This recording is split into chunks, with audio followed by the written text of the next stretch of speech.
దేవుని నామమునకు మహిమ కలుగును గాక. మీకు నా ఉదయకాలపు శుభములు తెలియజేస్తూ ఉన్నాను. మార్చ్ 5వ తేదీ 2026 సంవత్సరము గురువారము. ఈరోజు వాక్యము మత్తయి సువార్త 26వ అధ్యాయము 15వ వచనము. నేను ఆయనను మీకు అప్పగించిన ఎడల నాకేమి ఇత్తురని వారిని అడిగాను. అందుకు వారు 30 వెండి నాణెములు తూచి వానికి ఇచ్చిరి. దేవుడి వాక్యము ద్వారా నేడు మనతో మాట్లాడి మనము క్రీస్తును సంపాదించుకొనుటకు సమస్తమును పెంటతో సమానముగా ఎంచుకునే కృప దేవుడు మనలో ప్రతి ఒక్కరికి దయచేయునుగాక. ఆమేన్. 2-3 దినముల నుండి ఆయనను అప్పగించిన ఇస్కరియోతు యోధా గురించి మనము ధ్యానిస్తూ ఉన్నాము. అయితే ఆ యోధా ప్రభువు కంటే ప్రభువు పేరన వచ్చే ధనమును ప్రేమించినవాడు. ఇది మనందరికీ తెలిసిందే. చూడండి, అసలు ఇస్కరియోతు యోధాకు ఎందుకంత కోపం వచ్చింది? మొదటి నుండి వాడు దొంగై కానుకల సంచిలో ఉన్న ధనమును దొంగిలిస్తూ ఉన్నాడు అని వాక్యం సెలవిచ్చింది. సొమ్ము సంచి వాని యొద్ద ఉండెను అని సువార్తలలో రాయబడింది. అయితే ఈ ఇస్కరియోతు యూదా అంతటితో సంతోషపడలేదు, సంతృప్తి పడలేదు. ఒకప్పుడు అనగా యేసు బేతనీయులో కుష్ఠిరోగి అయిన సీమోను ఇంటిలో ఉన్నప్పుడు ఒక స్త్రీ మిక్కిలి విలువగల అత్తరబొడ్డి తీసుకుని వచ్చింది. ఆయన యొద్దకు వచ్చి ఆయన భోజనమునకు కూర్చుండగా దానిని ఆయన తల మీద పోసింది. శిష్యులది చూచి కోపపడ్డారు. ఈ నష్టం ఎందుకు? దీనిని గొప్ప రేట్కు అనగా వెలకు అమ్మి బేదలకు ఇవ్వచ్చు కదా అని సలహా ఇచ్చారు. అప్పుడు ప్రభు అయిన యేసు అన్నారు, బేదలు ఎల్లప్పుడూ మీతో కూడా ఉన్నారు, కానీ నేను ఎల్లప్పుడూ మీతో కూడా ఉండను కదా. ఈమె ఈ అత్తరు నా శరీరం మీద పోసి నా భూస్థాపన నిమిత్తము దీనిని చేసింది.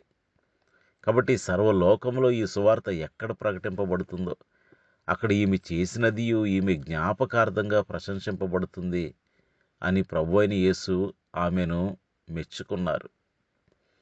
అయితే 12 మందిలో ఒకడు ఇస్కరియోతు ప్రధాన యాజకుల యొద్దకు వెళ్ళి ఈ మాట మాట్లాడుతూ ఉన్నాడు.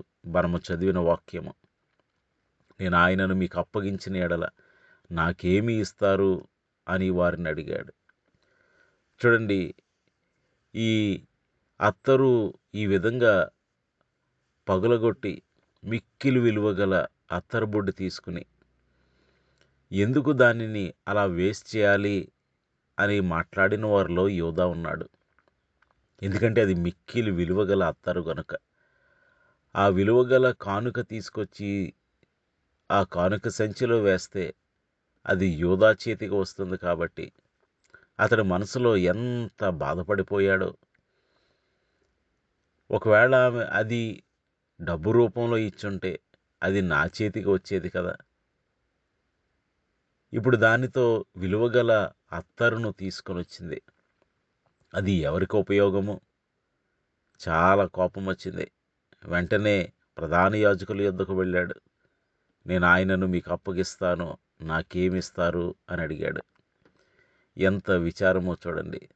ప్రియ సహోదరుడా, సహోదరి, ఆదాము అవ్వలకు దేవుడు ఏదెను వనమునంతటినీ అప్పగింపగా వారు తినవద్దన్న ఆ ఒక్క పండు కొరకు ఆశపడి ఏదెను వనాన్ని కోల్పోయారు. చూడండి, దాదాపుగా ఒక 1000 చెట్లు ఉన్నాయనుకుందాం. ఆ 1000 చెట్లలో ఏదెను వనములో ఒక్క చెట్టుకు ఉన్న ఒక్క ఫలమును ఒక్కసారి ఎరవేసి జీవితంలో మరి ఏ చెట్టుకి ఉన్న ఏ ఫలాన్ని తినకుండా ఏదెను వనము నుండి తరమబడేటట్లు చేశాడు అపవాది. ఎంత విచారం! అపవాది వేసే గాలము ఎలానే ఉంటుంది. గాలమునకు ఉన్న ఎర కొరకు ఆశపడిన చేప అదే ఆహారం అయిపోతుంది. అపవాది చేసేది అదే. ప్రియ సహోదరుడా, సహోదరి, అపవాది మోసగాడు. అందుకనే ప్రభు అయిన యేసు ఎవడునూ మిమ్ములను మోసపరచకుండా చూచుకొనుడి అన్నారు. ఆ కాను చూడండి, పాలు తేనెలు ప్రవహించు దేశమునకు దేవుడు నడిపిస్తూ ఉండగా అక్కడ ఎంతో విలువైన ఖనిజములు, బంగారము, సంతోషము, సమాధానము, ఆనందము ఉండగా శపితమైన దాని కొరకు ఆశపడేటట్లు చేశాడు అపవాది.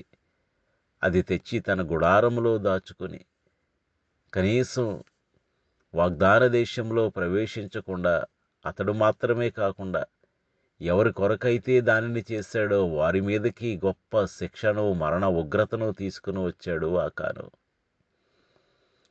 చూడండి, గెహజీ తన గురువుగారు ఎంతో భక్తిగా ఉండగా ఏలియా చేసిన అద్భుతముల కంటే 200 ఆత్మలు కలిగి 200 అద్భుతములు చేసిన ఆ గొప్ప ప్రవక్తకు శిష్యుడయ్యుండి ఆ తర్వాత స్థానము అతనిదే అయ్యుండి అతడు నమ్మకంగా పరిచర్య చేయవలసిన వాడయుండి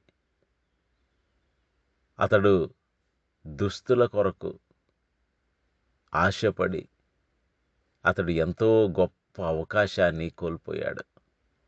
ప్రియ సహోదరుడా, సహోదరి, విలువలేని దానిని మనకిచ్చి అత్యంత విలువైన దానిని దొంగిలించేవాడు అపవాది.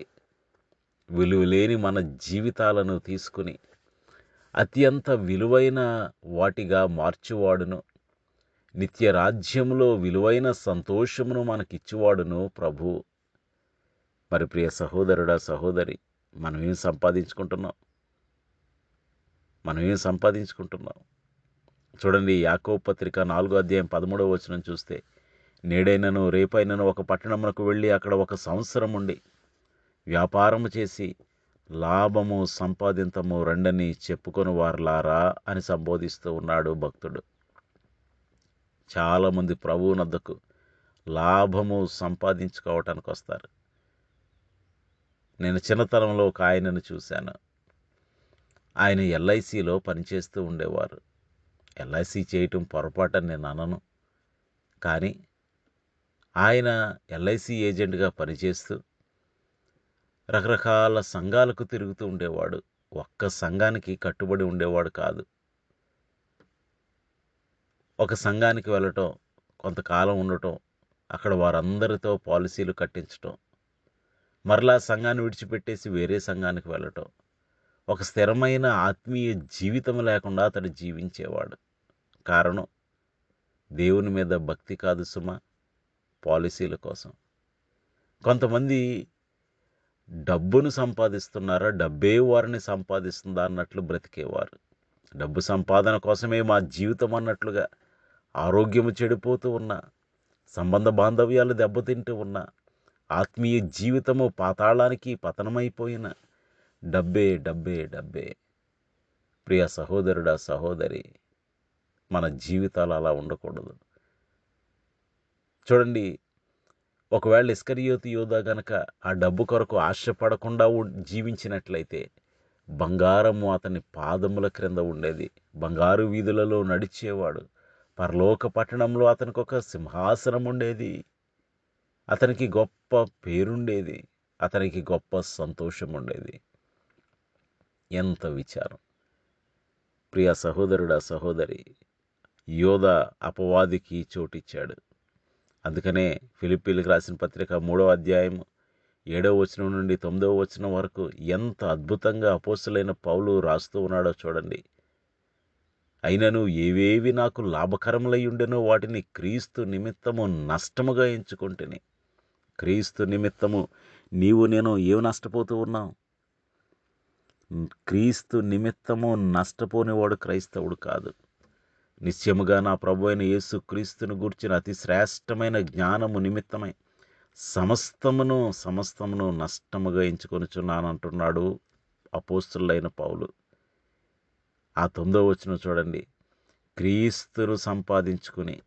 ఎంత చక్కని మాట! యోధా అయితే ప్రభువును అడ్డు పెట్టుకుని డబ్బు సంపాదించుకోవటానికి ప్రభువునొద్దకు వస్తే, అపోస్తలుడైన పౌలు అతడు ధర్మశాస్త్రోపదేశకుడై గొప్ప ధనాన్ని సంపాదించవచ్చు.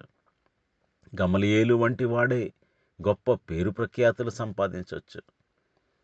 అతడు ధర్మశాస్త్రోపదేశకుడై తనకున్న ప్రావీణ్యతను బట్టి, వాక్చాతుర్యమును బట్టి, జ్ఞానమును బట్టి అతడు ఎంతో ఐశ్వర్యము కలిగిన జీవితాన్ని, సుఖసౌఖ్యములతో కలిగిన జీవితాన్ని జీవించవచ్చు. కానీ వాటన్నిటినీ నష్టముగా ఎంచుకున్నాడు క్రీస్తును సంపాదించుకొనుటకు. మరి ప్రియ సహోదరుడా, సహోదరి, క్రీస్తును సంపాదించుకొనుటకు నువ్వేం చేస్తూ ఉన్నావు?